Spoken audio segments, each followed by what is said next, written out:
और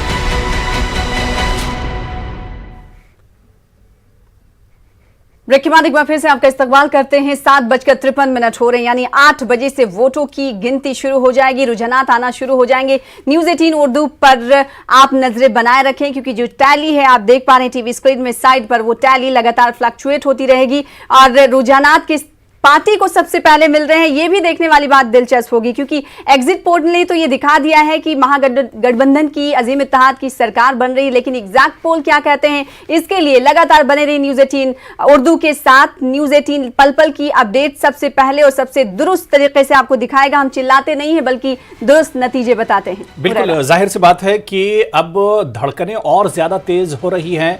ठीक 8 बजे काउंटिंग शुरू हो जाएगी। सबसे पहले जिस तरह से प्रोसेस होता है कि बैलेट पेपर की काउंटिंग होती है और उसके बाद बारी आती है ईवीएम की।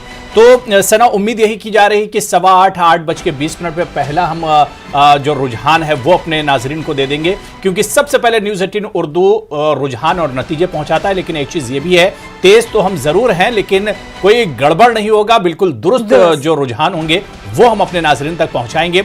और इस बीच खबरें ये भी आ रही हैं कि तेजस्वी यादव के घर के बाहर जो उनके हामी हैं वो बड़ी तादाद में पहुंचे हैं, नारेबाजी कर रहे हैं। हालांकि सना तेजस्वी यादव ने कल ही अपील की थी कि किसी तरह की अभी खुशियां ना मनाएं, किसी तरह का शोर-ओ-गुल ना करें, बल्कि नतीजों पर नजर रहनी चाहिए। अपोजिशन की खासतौर से ईवीएम पर भी नजर थी, स्ट्रांग रूम के बाहर उन लोगों ने पहरा भी रात में दिया था, इस तरह की भी खबरें आई थी।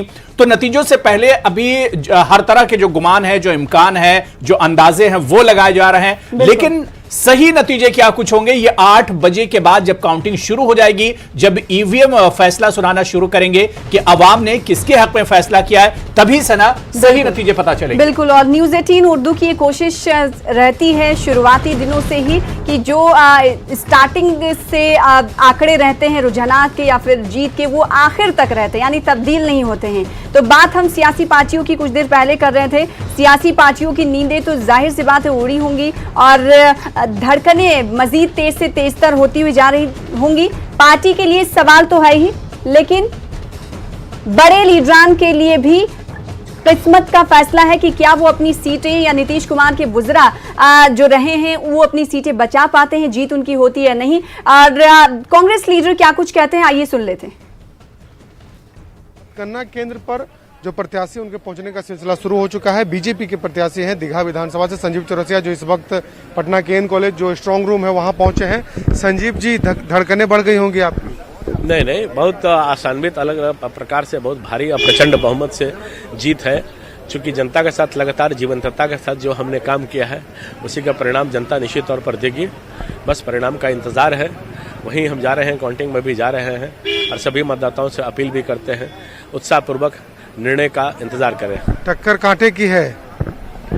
अपना तो नहीं है और बिहार में भी नहीं है, क्योंकि जो लगातार केंद्र राज्य को मिलाकर माननीय नरेंद्र मोदी जी, माननीय मुख्यमंत्री जी ने और उप मुख्यमंत्री जी ने विकास के काम को जो आयाम बढ़ाए हैं, तो जनता नौजवान सब समरस भाव से परिणाम के इंतजार में है। सकारात्मक और अच्छा अपूर्ण बहुमत की सरकार बनेगी। जीत की पूरी उम्मीद है। यहाँ से सर्टिफिकेट लेके जाएंगे दीघा विधानसभा के विधायक का?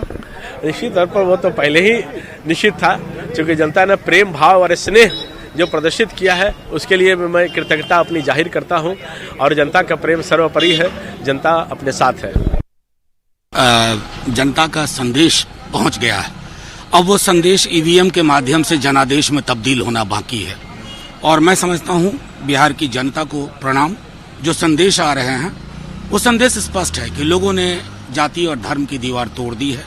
अपनी थाली, अपने पड़ोस, अपनी बेहतरी, खुशहाल बिहार के लिए उन्होंने मतदान किया।